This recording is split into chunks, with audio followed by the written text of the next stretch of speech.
Good evening, Western Standard's viewers, and welcome to Hannaford, a weekly politics show of the Western Standard. It is Thursday, February the 12th. My guest this week is Roy Rempel, and our subject is national defense, as Mr. Carney sees it. Full disclosure, Roy and I served together in the Harper Prime Minister's office for several years, where he was policy advisor on defense. Speech writing was the better for his advice, I should tell you. Roy, welcome to the show. Thanks. Very nice to be here. Well, good to have you. Over the last 6 months, Roy, Prime Minister Carney has said a lot of things that I think we could both agree with about national defense, which may be a bit of a surprise to those watching this show. But we would think that. He has made several references to strengthening Canada's capabilities, our ongoing commitments to NATO, and raising spending significantly, by looking at the numbers here, doubling it by 2030, in fact. But is any of this credible, or is this just talk? The Canadian Armed Forces is way under strength, so he is starting from behind. People are actually leaving because they don't like the feminization and the disrespect for the warrior culture that's been handed down as government policy for the last few years. And as you found in your tenure under Mr. Harper, even with a prime minister who's highly sympathetic to the military corps, it's hard to buy equipment. Now, assuming Mr. Carney is sincere, is what he says he wants to do possible?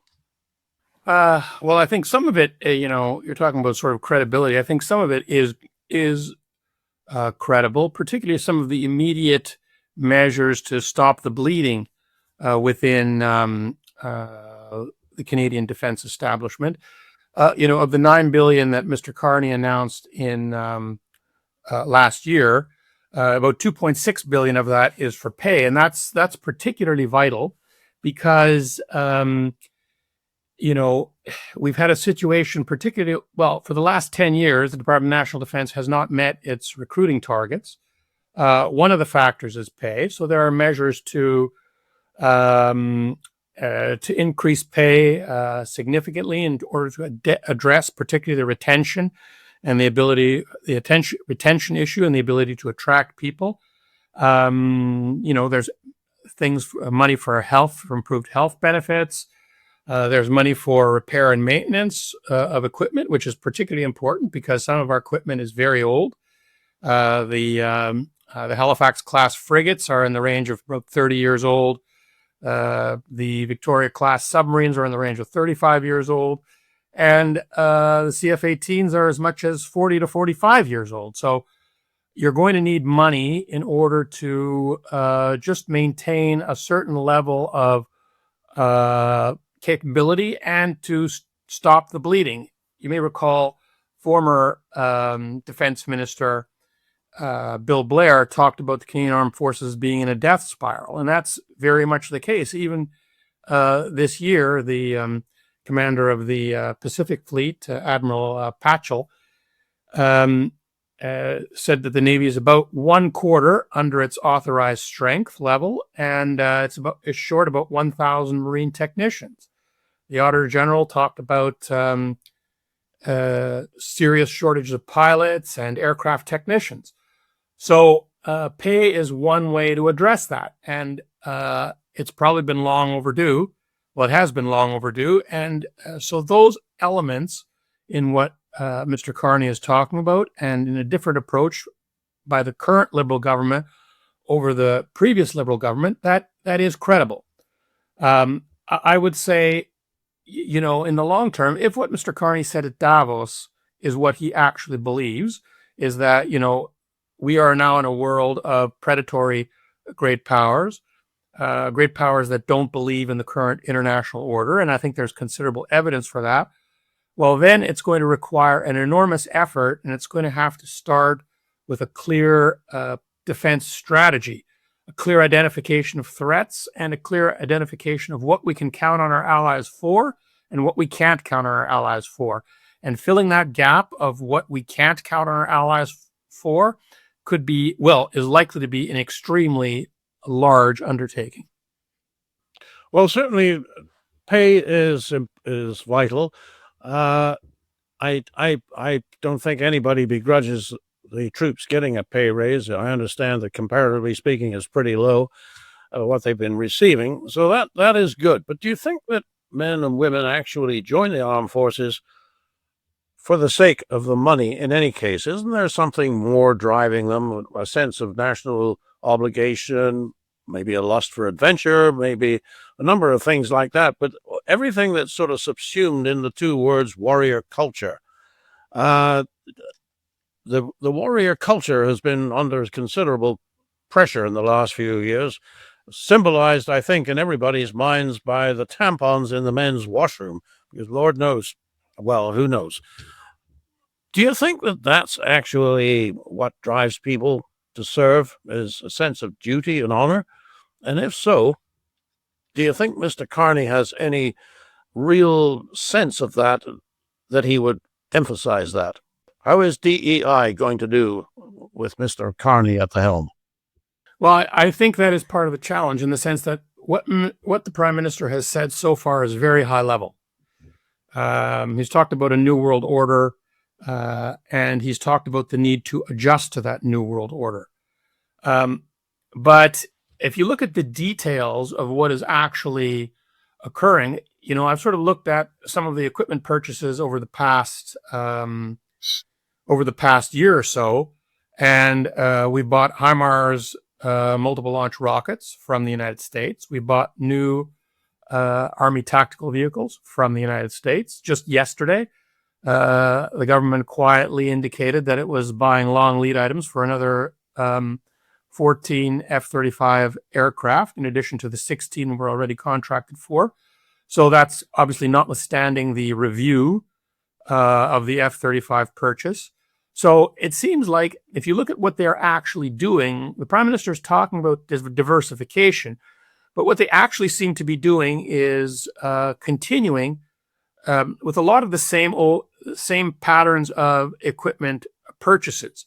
And I think that's really where the details are going to have to start to match the rhetoric. Otherwise, the rhetoric is going to look particularly empty. And when you're talking about personnel policies, like you've mentioned, we've had very little about if you're going to buy all this equipment. We're talking about buying 12 submarines. We're talking about buying new corvettes in the future. Well, you actually have to have people to crew them. So your personnel policy has to match your procurement policy. And so far, I see very little political attention being paid to that sort of level of detail. And what we do know, if you look at recruitment policy over the past 10 years, is that it hasn't worked.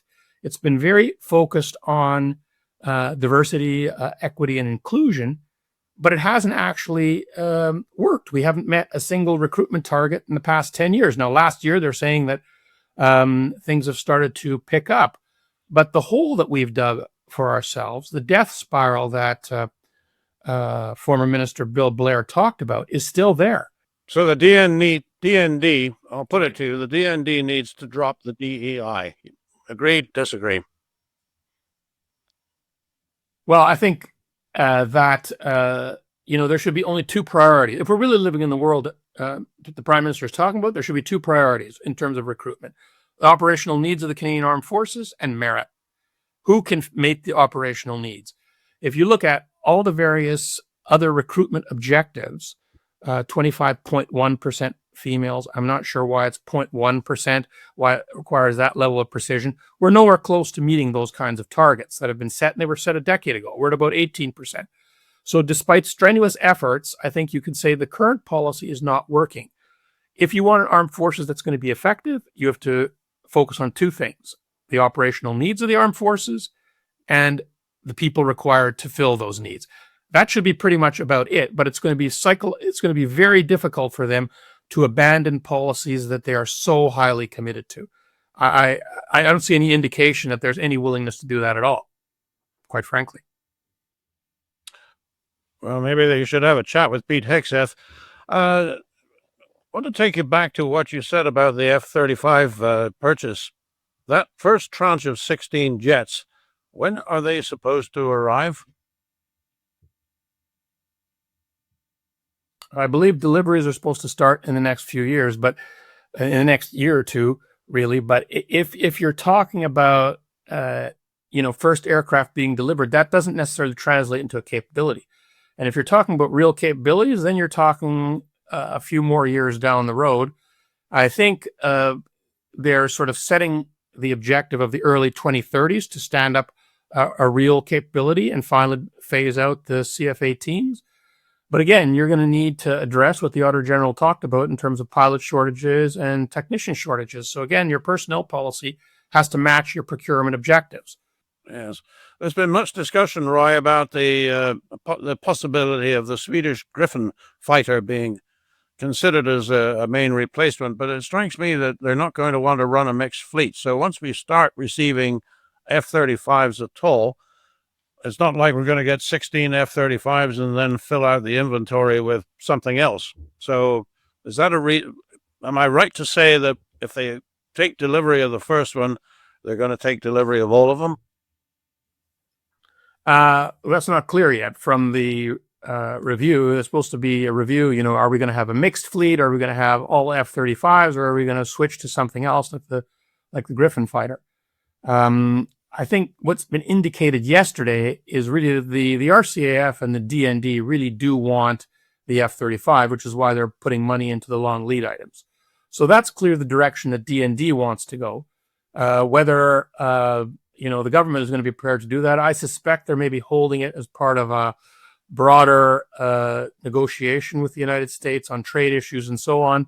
We'll move forward with some of these defense acquisition like the F-35. If we get some movement on trade issues, I don't know. But I think it's mostly a bargaining chip that Mr. Carney is using, and we're almost certainly going to stick with the F-35. I'd be very surprised if we didn't, because that would be a major change in our defense relationship with the United States. So why is it so hard to buy equipment? I want to just insert an anecdote that will undoubtedly be familiar to you, and that is that when we had forces deployed in Afghanistan, they were getting blown up as they drove the roads because the other side would plant an explosive device in a culvert, or LAV would drive over it, they press the button, people would be killed, the vehicle damaged. So we really needed helicopters to get around, but we couldn't get any somehow. And it was only when we worked out a deal with the Americans to pick up 6 of their hard-worked helicopters in theater, and then the RCAF technicians made a heroic attempt a successful attempt to get these things flying and reliable. Only when we did that did we actually have helicopter in capability in Afghanistan, and that's when there was a war on. In peacetime, it seems to be incredibly difficult to buy equipment. Why is that? Well, you have a very cumbersome procurement process, as the previous government, our government, found. You have a military which is focused on getting the best equipment. You have a finance department that's interested in keeping costs down. You have Industry Canada, whatever the current iteration of that what is now, but Industry Canada in our day, who are interested in getting the maximum industrial benefits. That process can become extremely laborious and very, very long term. And I think in Afghanistan, we just didn't have the time to go through those procurement processes. So we just started buying equipment very much off the shelf as rapidly as possible, not just for the mission in Afghanistan, but also address pressing needs in Canada, such as, procurement of tactical transport aircraft and so on. So, we just simply went to buying off the shelf and buying very quickly, because in Afghanistan, it was an urgent need where we had slipped far behind the capability that was required to sustain that mission. And I think it is something that the current government's going to have to look at now. If you're really talking about the buildup that they're talking about, you're going to have to move very quickly and at a speed level that we're not accustomed to at all. For instance, in acquiring the submarines, for instance, which are, you talk about acquiring the submarines, but they're probably a decade, maybe even a decade and a half down the road in terms of actually seeing them delivered, simply because foreign yards, are also, there's a lot of orders for foreign yards. So it's not easy to get in the procurement pipeline. So you're going to have to move very fast at a speed that we're not used to. So here again, we have these big aspirations, but you need to actually have policies in place that are going to A, get the stuff bought quickly, and then B, have the personnel there to actually run the equipment when it's being delivered. And we have massive shortages in personnel right now. Now, I seem to recall reading that Mr. Carney has established a fast-track office for the purpose of defense procurement. If he was prepared to take a question from the Western Standard, I would want to ask him, what difference is this going to make? Whose toes are you prepared to step on in Industry Canada or in finance, for that matter, in the armed forces themselves, in order to get this done? Do you have any reservations about a fast-track office for military procurement? No, but I think, here defense, the sort of dilemma confronting defense is the dilemma we're facing across the board with respect to, for instance, getting energy corridors built. We're going to have to move at a pace that we're not accustomed to. And so far, I see very little evidence that we are prepared to move at that pace. There are all sorts of challenges that are going to emerge that the current government isn't even fully aware of yet. So, and we found that when we launched the National Shipbuilding Strategy back in 2010. Pardon me? So what kind of unforeseen challenges might emerge? Well, they're talking about, building up Canadian industry to deliver the types of capabilities that Canada requires. A very Canadian industry focused strategy. That's very important, but we can't underestimate the complexities of actually doing that. And I think, our government found that out when we launched the National Shipbuilding Strategy, which is rolling out ships today. But that National Shipbuilding Strategy was launched in 2010. We found it was incredibly complex to modernize our existing shipbuilding in Canada, to get the infrastructure in place in Halifax, in British Columbia, and the timelines that we had initially set proved very difficult to meet. So if you're now talking about doing that sort of across the board in terms of defense procurement, you're looking at a massive undertaking that is really going to have a government with will to cut through red tape, to have a very hands-on, detailed management of day-to-day procurement challenges, and to simply override obstacles when they emerge.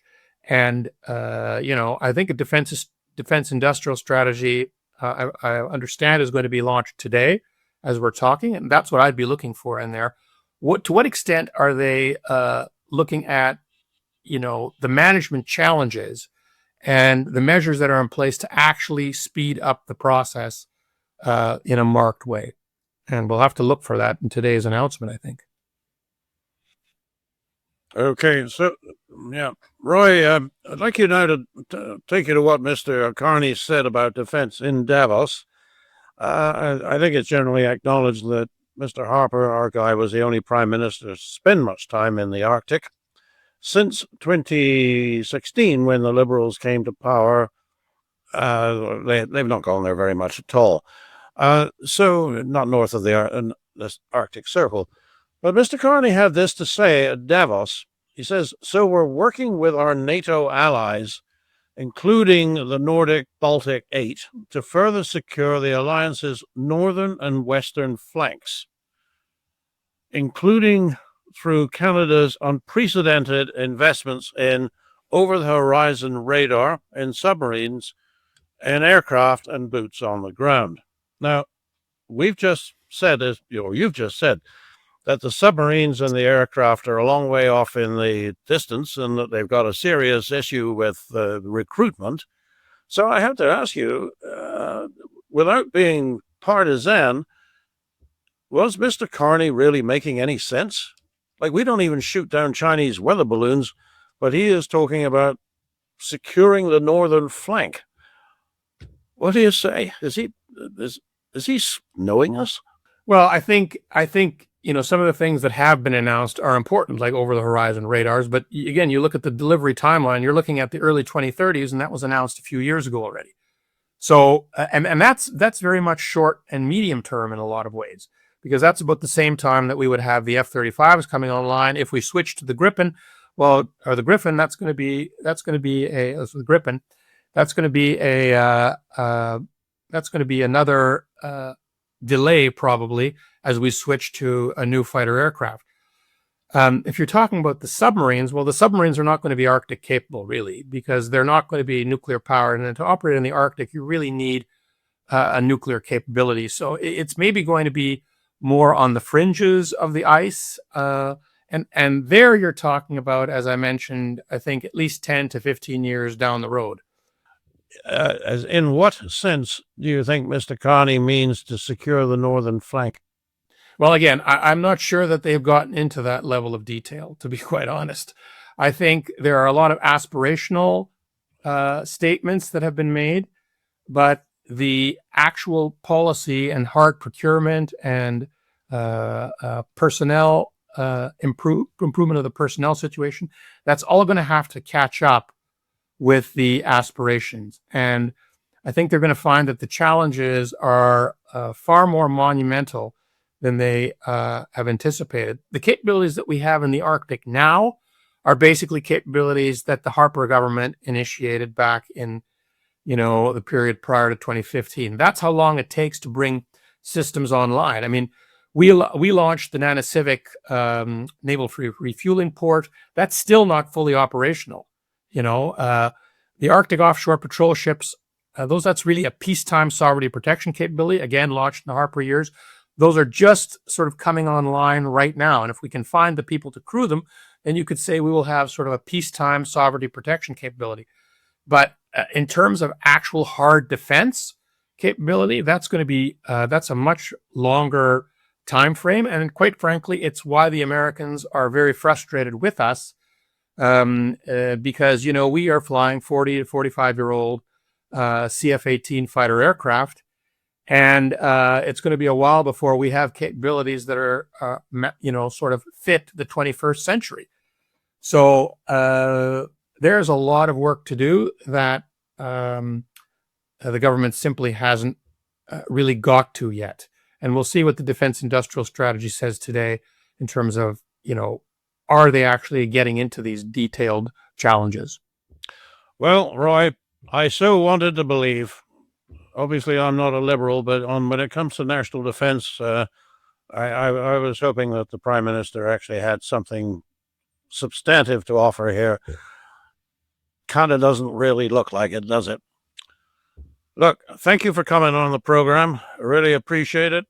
It was great to see you again there at the Harper events last week, and we'll have you back again when there's more to talk about, Roy, if you're willing to come. I'd be very, very honored to be back on the show. For that Western Standard, I'm Nigel Hannaford.